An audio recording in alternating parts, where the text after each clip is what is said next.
Welcome to Rich Planet TV. I'm Richard D. Hall. We've mentioned NASA on the show many times before, and I have even had email contact with Robert Manning, an engineer who is ostensibly the chief engineer on the Mars Curiosity program.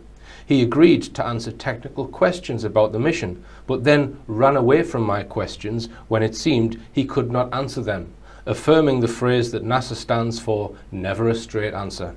If you don't believe what I have just said, then please watch this lecture from the link on the screen, which includes evidence that Curiosity may not be situated on Mars and could be in the Canadian Arctic. I am joined today by somebody who has also had communication with NASA, albeit in a slightly more surreptitious method. I'd like to welcome onto Rich Planet Gary McKinnon. Welcome, Gary. Thanks, Richard. Thanks for having me on. All right, then. I think a large number of my viewers will know who you are already and have the outline of your story, which we will go through the basic points of today. Yep. And it started with an interest in UFOs. Can you tell us first, when did your interest in UFOs start?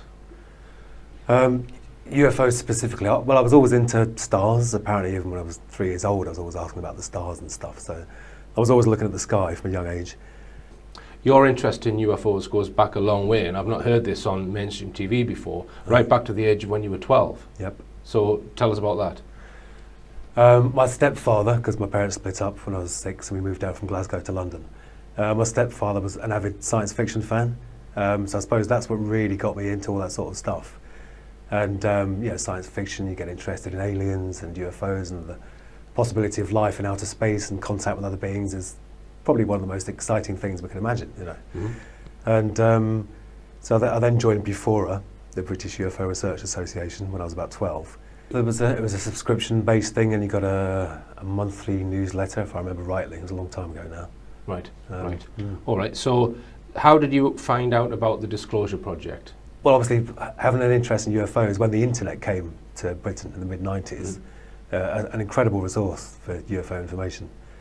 And so after a while, you do stumble across well, actually, I was already interested in just finding out stuff. But then, was it 2000 or 2001?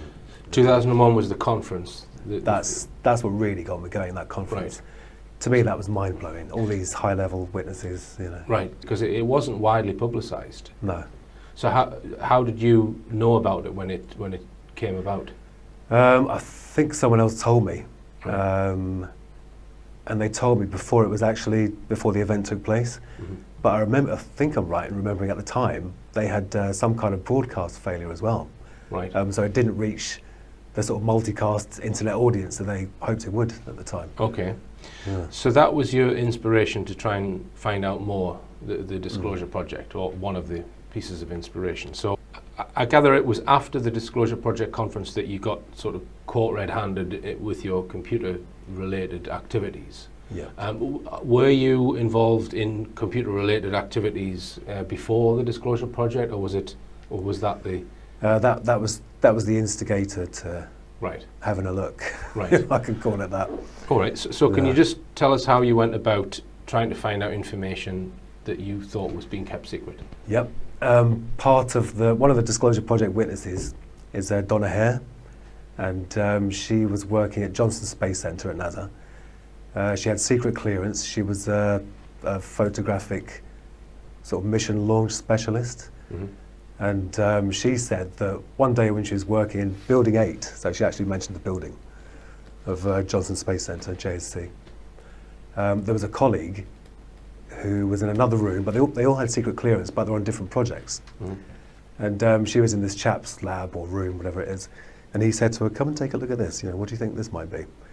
And he showed her a picture of a large white disc, presumably a satellite photograph, above the Earth, but not very high above the Earth because there was a shadow on the trees, which Donna Hare didn't spot at first. And being a photographic expert, she said, "Well, is that a blob in the emulsion?" That's her first professional thought. And the guy said, "Blobs in the emulsion don't cast circular shadows." And she basically said that he told her his entire lab was to do with airbrushing out UFOs from high-res satellite imagery from NASA because they're so preponderant around the planet. Right, and did you give the name of the building that you was working in? Building 8. Building 8. So just tell us then technically how you went about trying to access information like that. Yeah. Well, I was already on Johnson Space Centre, in terms of my illegal presence there, because they ran Windows. They were running something called NetBIOS over the internet. NetBIOS is an Office protocol, basically, for Windows. It's very insecure. There's no way you should be running that open to the internet, so it's very easy to get in. And so I just interrupt there, Gary. So you would need the IP address that's running the NetBIOS initially to try and request data from it, yeah? Yeah. So how did you find the IP address of Building 8 or whatever system you were trying to access? Yeah. Well, you can.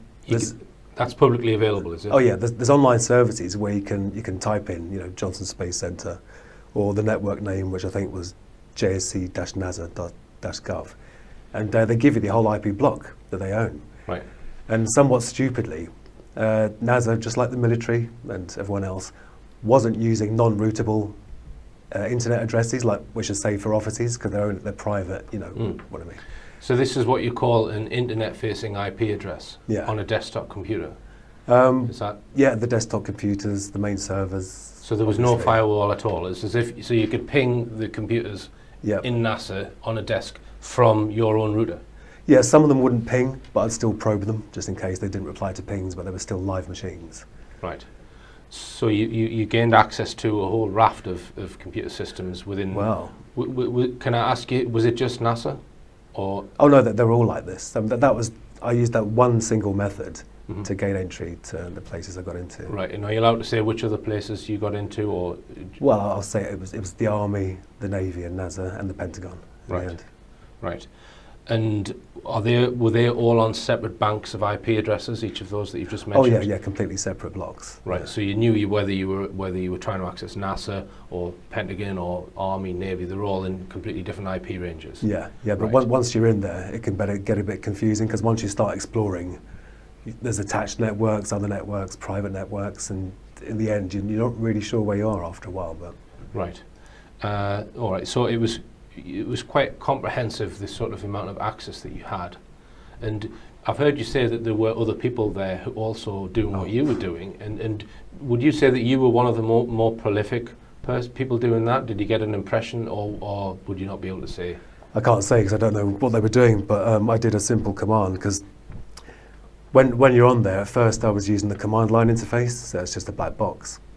And but you do a command on Windows called netstat, and you can see all the other connections to the same machine. And then you can look up those IP addresses and think, well, God, they're from China, they're from Denmark, they're from Turkey. It's like the whole world was in these machines. And I knew that was wrong, because there's no way people from all over the world should be on NASA machines.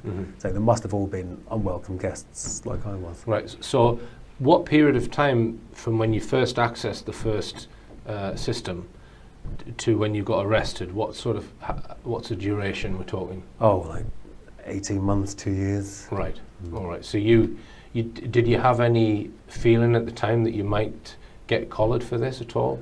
No, because I thought initially, when the security's so lax anyway, I thought, well, if it's that easy to get in, then they probably aren't monitoring properly. Right. So.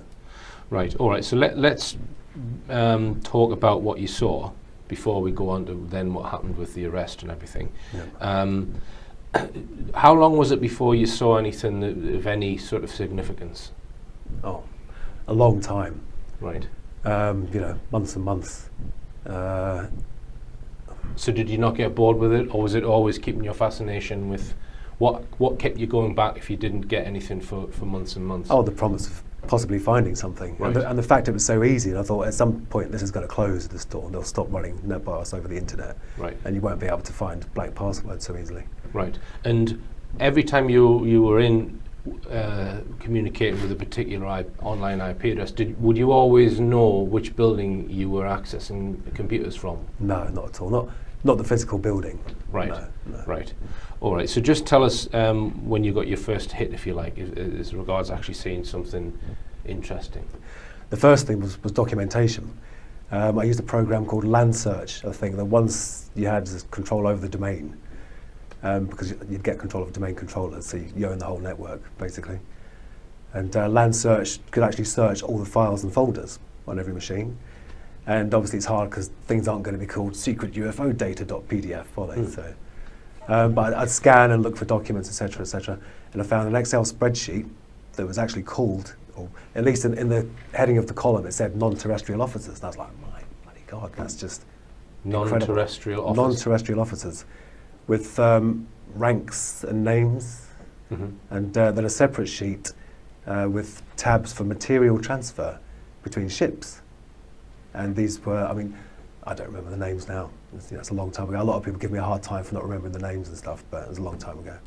Right. But non-terrestrial officers thought, well, it must be, let's try and cut out all the possible conventional explanations first. I searched for that term. It was nowhere. It was nowhere at all. Now, if you search for the term, you only find links to me and stuff that I've said. Right, I see.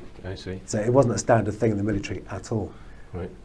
So I took that to be, they must have a space-based, a secret space-based. So the non-terrestrial officers, what, it couldn't be astronauts? It could be. I mean, that's the thing. It's up to you how you interpret that, isn't it? Right. But these ships were called USS whatever and USS whatever. So they've started with USS. Yeah. So that implies Navy, and I think the Navy do a lot of space stuff. Right. The US Navy. And how many officers' names would you estimate were listed, and how many ships were listed? Probably. Oh God. I think there was probably one screen full of officers' names. So what's that, 25 rows on an Excel spreadsheet? And these were low resolution days as well. So you're talking about 800 by 600 screens, so not very big. But the ships was probably, I don't know, a third of the spreadsheet. So estimate how many different ship names you saw? Oh God, maybe 8, 10. 8 or 10. Yeah. And am I right in thinking that you then tried to search for those specific names? Oh yeah. Right, and didn't find a thing. Right, Yeah. so you think that they could be classified? Not the names of the people, the names of the ships. Yeah, but they could be classified secret or top secret names of some sort of craft or ship. Yeah, obviously not public. Right. So. All right, Gary, well, we'll continue this after the break.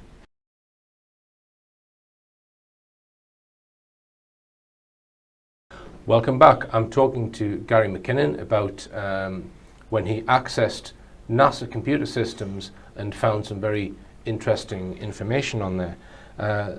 I've given lectures, Gary, about the TR-3B, and in those lectures, this is an alleged secret aircraft, and in those lectures I've sort of put forward the case that it's not really NASA that's possibly designed that technology, that it's maybe some secret part of the Air Force and the NSA that is controlling the information. This comes from Edgar Fouché, whistleblower. Right. And that NASA are, or at least publicly, predominantly put on display rockets. I don't think there's anything more advanced propulsion-wise than a rocket.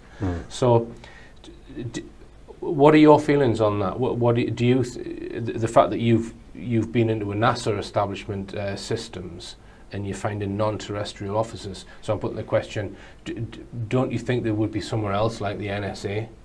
Well, the non-terrestrial officers, I think, was on a Navy system. Right. Did I say that earlier? I think I did. Oh, that wasn't in NASA? No, that was on a Navy system. Right, I see. If I remember rightly, I'm pretty sure. Yeah. Right, okay, so the non-terrestrial officers spreadsheet, that wasn't in a NASA building, you don't think? No. All right, that was in a Navy. Yeah. Right, okay. And in the actual ships as well, you mentioned there was names of ships. That was Navy as well. Yeah. So the that spreadsheet. Right. So that wasn't in a NASA folder in Building 8.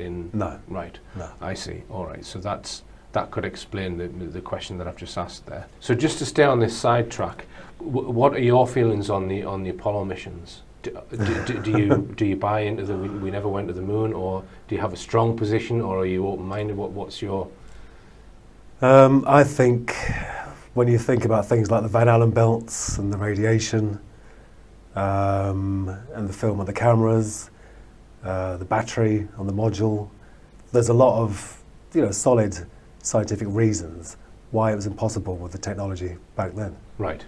All right. Well, even the computer power back then makes me slightly suspect. Right. All right. Well, you've answered that question. So you mentioned Donna Hare before, whose colleague was involved in airbrushing UFOs out of NASA images, and this allegedly took place in Building 8 at the Johnson Space Centre? That's right. Right. Yeah. So you accessed computer systems there. Tell me what you found. Because Donna Hare had said it was Building 8, when you're in the command line interface and you type in netstat, Windows has a function where when you list all the machines on the network, there's a comment field, and NASA had used the comment field for standard computer audit information that said this isn't building blah, that this is the serial number, etc., etc. So finding Building 8 was surprisingly easy, surprisingly easy. And so then I scanned that subnet, so I think it was only 255 machines on the subnet for Building 8. And there they were, all these machines with blank administrator passwords. It was as if when they'd built the network, they'd used an image and blatted out the image to every machine, because every single machine had a blank administrator password. An administrator gives you full control, so it was ridiculous. In Building 8 at Johnson Space Centre, I found out there were folders called raw and filtered, or processed and unprocessed, and these files were like 200 odd megabytes, 250 megabytes. They were in a proprietary NASA format, and this is in the days of 56K dial-up, so you couldn't download them in like 5 minutes. And I wanted to get on there, find out what I could, and get out quickly. And so I had remote control of the desktop using a program called Remotely Anywhere. And so if you double-clicked on an image, their proprietary software came up, and the image was there. But it wasn't there like that because it's a slow connection. I turned it down to I think 2-bit or 4-bit color. I can't remember if it was monochrome or just 4-bit color. And it started, juddering down the screen. I think Remotely Anywhere was a Java app at the time. And I only got to see about half or 2/3 of it or something. But it was a hemisphere of a planet, which I assume was Earth, because it was blue and it was cloudy. And but it was a classic cigar shape with no seams, no rivets, no sort of workmanship on the outside. But it did have one sort of human-looking thing, which was the sort of geodesic domes that you see at Men with Hell. Above and below, to the left and the right, and one on its nose, and I assume, one on this side, and I assume one on the other side as well. So I mean, some people say that could have been man-made because of that geodesic dome feature, but the fact of it all flowed in. There was no, there's the tube, and there's a socket for the dome. It was all a flowing, but that's when I saw someone else, the mouse moved, right-clicked on the LAN icon, disconnect, and boom, I was gone. When you saw that particular image, did that then lead to your arrest? Yeah, because when they disconnected me, they obviously got my IP address, because I was doing a direct connection, foolishly, at that time, because I was getting lazy or cavalier. And it was NASA that contacted BT and about the IP address. Then you get the client's address through the police, UK police. So that's what got me caught. Right. Yeah. So that then started. Well, how many years was the legal battle going on? Nearly 11 years, from March 2002 till October 2012. So the first you found out about it was you got a knock at the door. Yeah. So just explain what happened on that day. Crikey. I'd stopped doing the hacking, if you can call it that, blank password phishing. And I think I'd been playing this PC game called Galactic Civilizations all night till about 3 o'clock. So I'd only been asleep for a few hours. And next thing I know, there's someone saying, Gary McKinnon, and prodding me. And I woke up to find a detective, whatever he was, from the National High-Tech Crime Unit, saying you're under arrest for, well, I assume he said hacking into NASA. I can't really remember now. Right, and so did they take you away from your home then? No, the first thing they did was a massive search. They searched my girlfriend, they searched me, they searched the house, they took away the computers, not just the hard drives, they took away all the computers. I was fixing computers for people as well, they took away all of those. Yeah. Right, so did they give you them back? Oh yeah, after a long time, I got back my friends' machines and clients' machines that I was fixing. I got them back within a few months, but I only got my, they never gave me back my hard drives because they had evidence on them. Right, so you never got them back? No, because I didn't get time to get a copy of the image, but I got a copy of the non-terrestrial officer spreadsheet, which was on my hard drive, which was encrypted. But I stupidly told them the password. I just fessed up to everything when I got caught. Because they said, oh, you'll only get 6 months, or probably not even that, you'll get community service, you'll be fine. So that spreadsheet that we discussed earlier was on the hard drive that was confiscated from you, and you've never seen it again? No, I'm still trying to get it back. Right, so, which is why you can't remember the names, because you thought you had it stored on your hard drive, right? All right, so as you said, initially they said to you, oh, you'll get some community service or something like this. So why did that then turn into an extradition request and a threat for 60 or 70 years in prison? How did that progress from up the chain? Well, what happened, the NHTCU officers went to Washington, and when they came back from Washington, they'd obviously been extremely impressed by talking to the top brass over there, who'd obviously said, yes, it's a very serious case, he's a very dangerous man. Just like this is the Americans said this? Yeah. Right. Yeah. Well, I'm assuming, because the officers came back with a completely different attitude. No longer was it 6 months or community service, now it was a very serious thing. You know? Right, so they arrested you, they were quite okay with you, confiscated your stuff, then they went out to America to speak to whoever, and then they've come back with a completely different attitude. Yeah, and gave me a second interview. Right. And because I didn't have a lawyer present at my first interview, and I just admitted, because I knew it was all on the hard drive where it'd been, because I'd kept files and stuff, you know. So there was no point saying, no, I didn't do it. So I should have had a lawyer at first, and it might not have gone on for so long, who knows. But I had a lawyer at the second interview, and they were trying to get me on conspiracy, saying, oh, we saw some of your ICQ chat logs, and we think you may have been working with other people, which I wasn't. And I said, well, no. But I had chatted to people about what I was doing, but I didn't involve anyone else at all. Right. And it was then they started saying, well, it's very serious, you know, it could be a long jail term, the Americans, you know, really want you bad. There's a lot of pressure from Washington on Downing Street or whatever. And were they trying to twist it and say that you'd actually caused damage, even though you were just maintaining a silent presence? Well, this is the thing, there was, it wasn't until I actually saw the American charge sheet where they listed, you know, all the supposed damage. So I don't think the NHTCU mentioned damage to me at first, but they kept on calling it attacks and targets, and I said, can you please not use that language, because it wasn't an attack. I was in there and I was looking around, but I wasn't attacking, I wasn't vandalising, you know. But in order to get the extradition, do they not have to prove that you've done damage? Can they extradite you just based on the fact that you're looking at stuff? This is the thing, they don't need any proof. They just need the accusation, and they need to get your name and address right, and they can take you over there. Right. As has happened to countless people since me. Right. So. Right. All right. The Americans have come down quite heavy-handed, saying they want you extradited, and the British authorities are going along with that initially. Is that right? Well, no, because the initial arrest was March 2002, and the full ratified extradition request didn't come through till 2005, because our laws. We didn't have this special UK-US extradition treaty in place. We were still going off the 1989 extradition treaty, which required good evidence for the accused offence. So we think they tactically waited. We think they may even have made this law, or certainly included my case in the formation of the law, because even some of the wording of the new treaty, and the spelling was American in this UK-US treaty. It was American spelling, ridiculous. So they waited until 2005, I think it was, to present it fully. And I'd got my first job in a few years, because I couldn't work in IT anymore, obviously, because everyone thought, oh, hands off for a while. And I got my forklift license, was working in a warehouse, and I got a phone call from my lawyer at work, and she said they want to extradite you. You're going to stand trial in America, and that just flabbergasted me, absolutely flabbergasted me. I had journalists coming around to the warehouse where I was working. My landlord threw me out of my flat. And already the first time when I'd been arrested, I lost a lot. I lost my long-term girlfriend and the place I was living in, and here it was happening all again. All right, and Gary, we'll continue this very fascinating discussion after this break.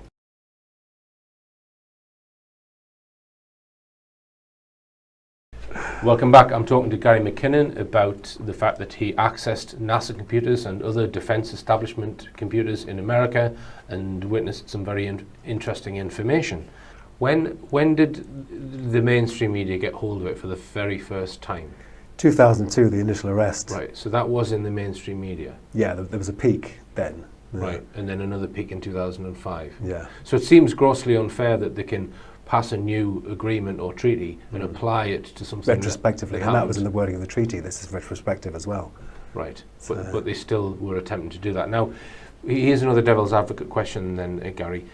wouldn't you think that they would try and keep it low key? So, in other words, say to the British intelligence equivalent, look, we want this kept out of the media, and I'm quite convinced that on issues like this, if they wanted it kept out of the media, they probably could keep it out of the media with D-notices if they wanted to. Yeah. So I asked the question, do you think it was deliberately made into a big mainstream media issue at the request of the Americans?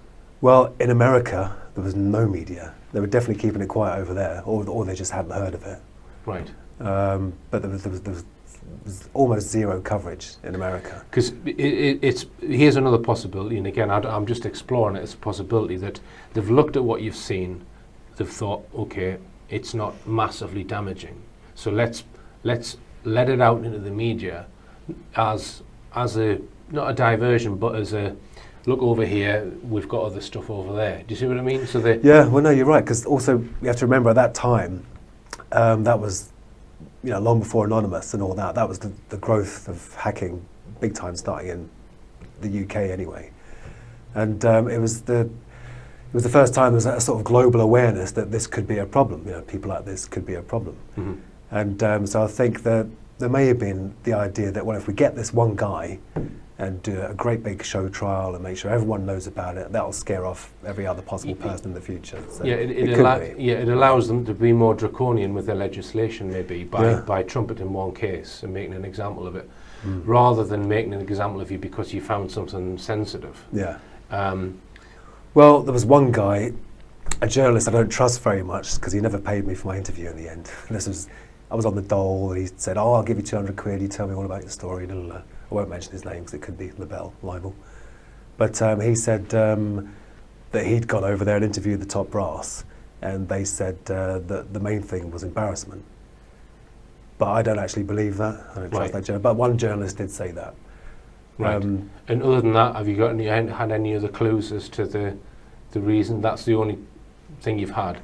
Yeah, as because to the real why they're upset over it. Yeah, I mean, very strangely, the UFOs weren't really mentioned very much in the media.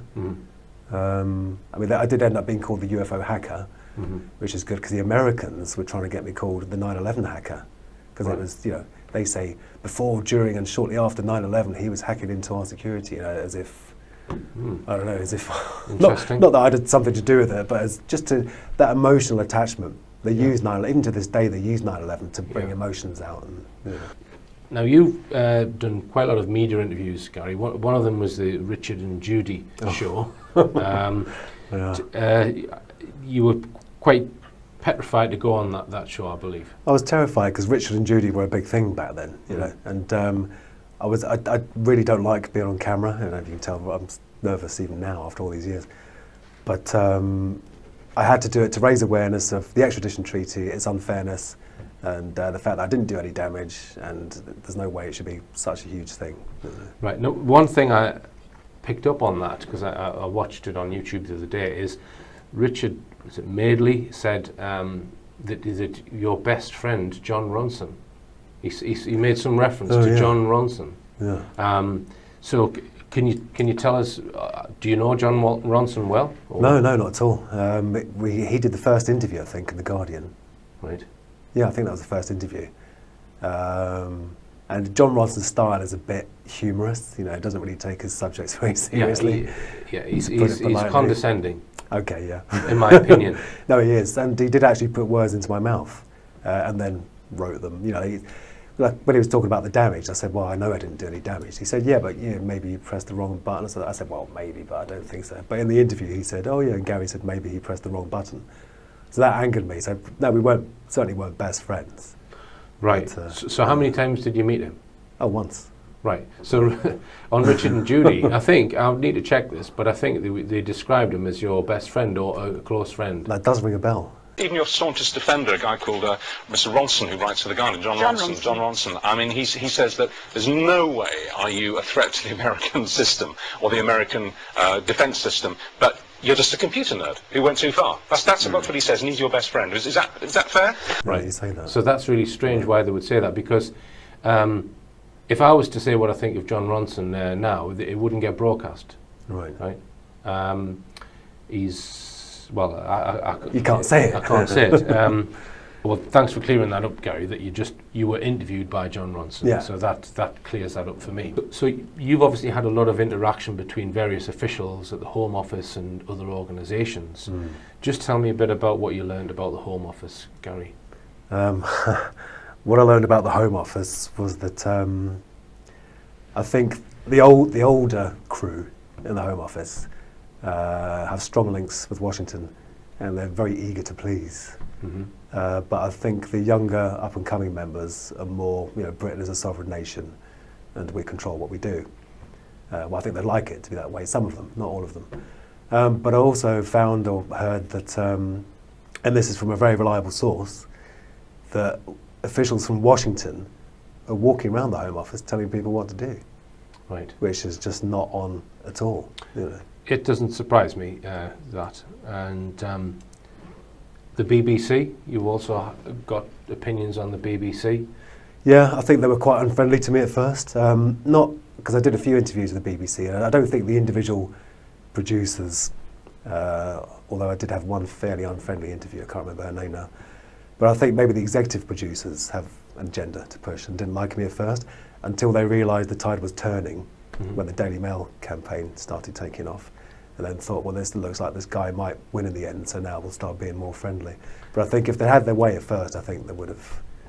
So what do you think it was that changed then, that went from them absolutely wanting you extradited to then dropping the extradition request? What was the reason for all that? Well, why did Theresa May? Because the request wasn't dropped. Theresa May just refused it. All right, she refused it. Okay, but my opinion of Theresa May is she's not making her own independent decisions. I would guess that Washington have told her to do that. That would be my hunch. Well, that it's not been an independent to America. I heard again from reliable sources that at one point there was a plane waiting for me, one of those special planes that go to Turkey and Jordan now and then. All right. And that Theresa May was going to give my extradition the go-ahead. But, because I think they do make individual decisions to a certain extent, right. But obviously they all have advisors. But I think the Home Secretary is a very, very special position, unless you're Alan Johnson, who was rubbish at his job, and he admitted that himself. He said, I'm just a hack politician. But I think in the end, it did seem to be the medical evidence. Right. That did swing her mind. She realised that it was a terrifying position for me. And I'd bought potassium chloride to kill myself rather than go on that plane and go over there. Right. So this, when you say the medical evidence, you were diagnosed with, is it Asperger's? Yeah, by the 5 top people in the land. Yeah. Right. It's not something I really know much about. I mean, I don't know whether you want to talk about that aspect of it, Gary. Do you want to mention anything about that? Yeah, well, it's apparently I wasn't on the high end of the spectrum. I've met some people, autism, that really need looking after, and they can't function on their own, So they called mine high-functioning Asperger's or high-functioning autism. Yeah. I don't know. Gary did get the wrong train when he came here. I did. I'm not good in the 3D world, but just in the virtual world. Yeah, that's better. Yeah. But it's they said the signature of my Asperger's is my extreme interest in justice and fairness and truth. Right. And apparently a lot of us have that in common, and we will work for hours and hours and hours and hours and hours, to find the truth. Maybe I should get myself checked out. Well, yeah. Right. Or maybe not. Yeah. To me, the most interesting part is the list of non-terrestrial officers and possible undisclosed ships. Were any mainstream journalists interested in that? No, I mean, they all, after the first interview, they read that and they see, okay, we can ask him about this and that, but they don't go into it like you do. They don't drill down on the detail. Right. They just say, oh, so you were looking for UFOs and you found this, and then they gloss over it. Right. There was no deep interest, really. Right. And I apologise to any interviewers that did ask me, because it's so long ago now, I can't remember. Okay. Right. Thank you then, Gary. We're going to go for another break and we'll continue after this.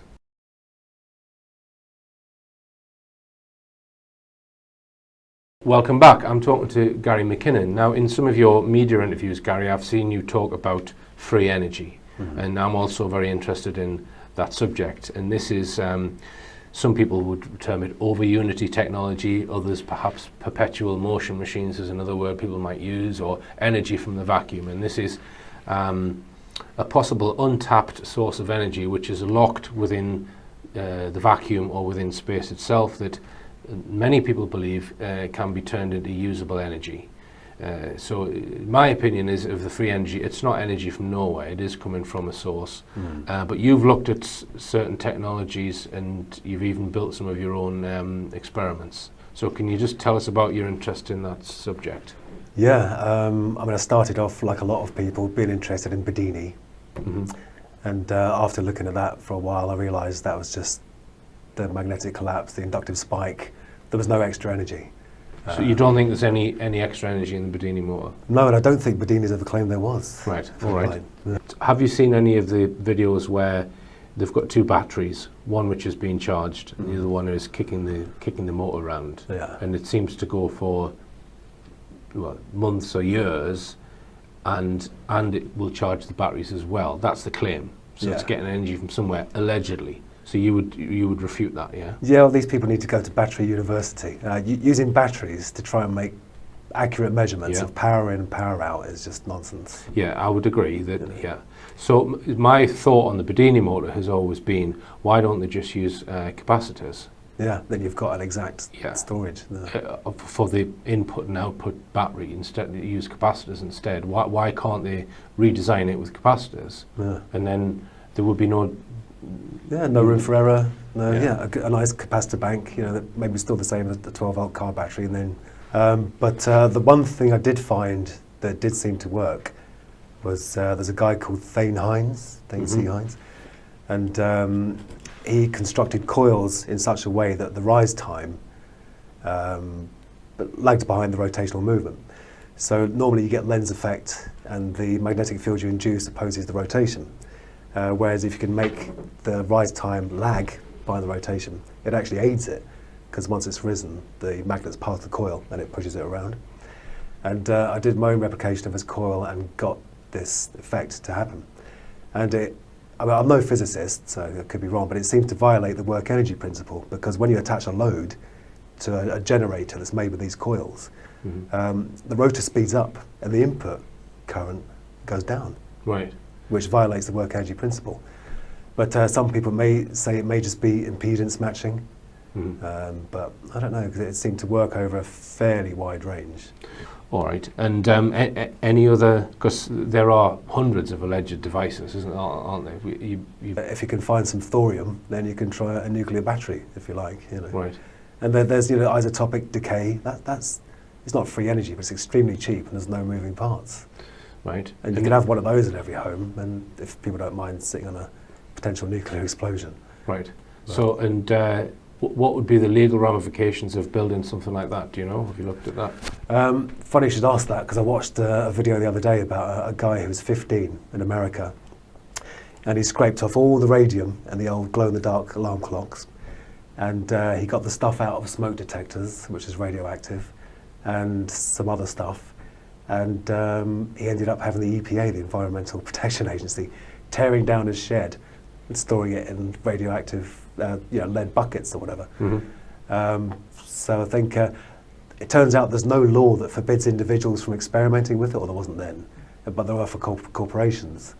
But I wouldn't even experiment with HHO gas, let alone nuclear power. So I'll stick to my magnets and coils, thanks. Right. And what's your feeling on where the energy is stored and how the mechanism is coming from the vacuum, as they say? Have you looked at the physics side of it? Yeah, I mean, they do say, there are these virtual particles popping in and out of existence, and there is this, sea of negative energy. But I'm not a physicist. I'm not highly advanced in maths. So there's a lot of I'd like to understand, but can't unless I invest, 6 months getting my maths better. But even that wouldn't be free, because that is coming from somewhere. And for all we know, that could be affecting something somewhere else. We could be taking something from someone that lives somewhere else, for all we know. And if other dimensions exist, which there's no evidence of, you could be sucking something from another dimension, couldn't you? On a common sense level, magnets have a push, don't they? I mean, it looks like kinetic to us, And I think the reason they don't work in a normal setup is because of the balance. They always cancel each other out. I think if you can find a clever way of introducing an imbalance to the magnets, like through new metal shielding or something, then you may be able to get rotation without any electrical input. Yeah. So do you think this principle has been mastered and secretized, and they've got it in the secret space program or in other programs? Well, I mean, the bottom line is I don't know. But if you look at, Tom Bearden often quotes like Khrushchev and the Russians talking about their scalar electromagnetic weapons, and we know that the computing power the NSA had in the 60s was huge. So we may be being trickle-fed technology as it gets developed, and then they've got safe control of it. They've built the machines or the weapons or whatever they want to build from it, and then we get the trickle-down effect and all the consumer devices. Yeah. Now, one other thing that you've looked at, Gary, is images of Mars. So you've looked at Mars orbiters. I don't know if you've looked at lander images. Just tell us about that. Yeah. Well, I believe they have landing probes there. I believe the rovers are on the surface of Mars. I haven't seen anything to make me think they're not. And unlike the lunar lander, the batteries in the rovers can withstand the environment they're in. Yeah. And I've had a question answered on the batteries and how they're kept warm, because there's nuclear device powering them, or at least to keep the batteries warm. But I'm not 100% decided on what I said at the beginning there. I say 75% in the document that I've written, and it's there's a crinoid fossil. If they are on Mars, then there's a crinoid fossil there. But carry on. Well, also, if they are on Mars, then there's an oil pipeline there. I found a thing. We should have got the photos, shouldn't we? We can put them up afterwards. Oh, excellent. You can email, if you email me the photographs, I'll put them on as you're talking about them. So an oil pipeline on Mars, carry on. Well, hopefully it's not an oil pipeline. I hope they're not there already, my God. BP. But so it's a huge, I only look at TIFF images, target image file format, because they're huge. You can zoom in, you can see loads of detail. I really don't like these people that say, oh look, you can see a creature, and it's this blurry, fuzzy, there's too much of that. So I get these massive resolution files, I pour over every centimetre, and I zoomed into this thing, and it was a perfect cylinder, and you can see because of the highlighting that it is curved, and it is a cylinder, pipe shape, coming out, and then it has beveled edges on the end. It goes up into a sort of fan, into a Y shape, and out like that, with two holes, perfectly symmetrical through its vertical cross-section, perfectly symmetrical along its pipe cross-section, and I'm thinking, well, that's it's technology. Right. It's made by beings. And so I wrote to NASA, because I always do, because people often say, oh, this is this, and NASA lies. I always email NASA, not in my real name, obviously. Right. And NASA said, oh, it's a ventifact. It's a form formed by wind erosion. And I said, what, a perfectly symmetrical through its horizontal and vertical cross-section ventifact? So then I typed into Google, ask a geologist. Turns out you can ask a geologist anything in loads of universities. And I asked about 5 or 6 of them all around the world. And I got 2 answers. One was American, and which university was it? Because it made me think they might have known it was on Mars, or I don't know. Or maybe my email's on a list, don't answer this guy's questions. And he said, oh, well, it could be a ventifact, but we just don't know. Right. So was this a Mars orbiter image? Or no, this is a rover. This is a rover image. Yeah. Right, okay. Interesting. Well, I'm not aware of the image you're talking about, but we can put that on the screen, and I'll certainly study it. I know that Andrew Johnson has pointed out various anomalies in the orbiter images. One that he thinks is some sort of dome within a crater that he thinks is, or suggests is man-made. There's a few of them. Or not natural. Yeah. There's a huge golf ball dome in one of them. And there's one, I mean, the surface of Mars is incredible anyway. It's so alien looking, assuming these are real pictures of Mars, which I do. I don't poo-poo the idea that maybe there are orbiters around Mars. I don't know if you've watched my lecture on it, on the actual rovers. I think I did, you and Andrew discussing them. Yeah. It's there's certainly a lot of doubt in my mind over it. I'm not 100%. I wouldn't there's also the conference where the engineers have been asked questions and they don't know anything about the technology.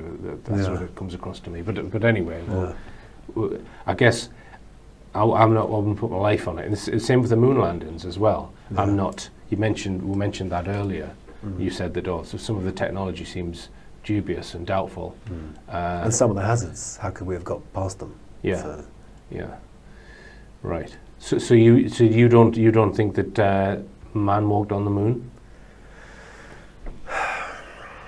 no, I don't think man even got to the moon and orbited it. Right. Simply because of the radiation, the Van Allen belts. Right. And I don't think the film could have survived the intense radiation from the sun. No atmosphere to shield it, no magnetosphere to shield it. I don't think you could take photos on the moon with the Hasselblads they had then anyway. So assuming that the Apollo was a hoax, it means that you can't really trust anything coming out of NASA, does it? Well, the National Association of Space Actors. Yeah. So you are going on filtered information, even when you're talking about these. Yeah. We're going on what they've given us, aren't we? Yeah. Not that I'm trying to poo-poo that there's a gas Oh pipeline yeah, no, but you're on right. Mars. It's a weird situation because I'm saying, assuming that these are real, I think those objects are man-made. So it's kind of topsy-turvy. All right, and Gary, it's been fascinating talking to you, and they have allowed you to start using computers again, and so you're working in the field of computers, and you're also self-employed, which is good news. Yeah, good to be working again.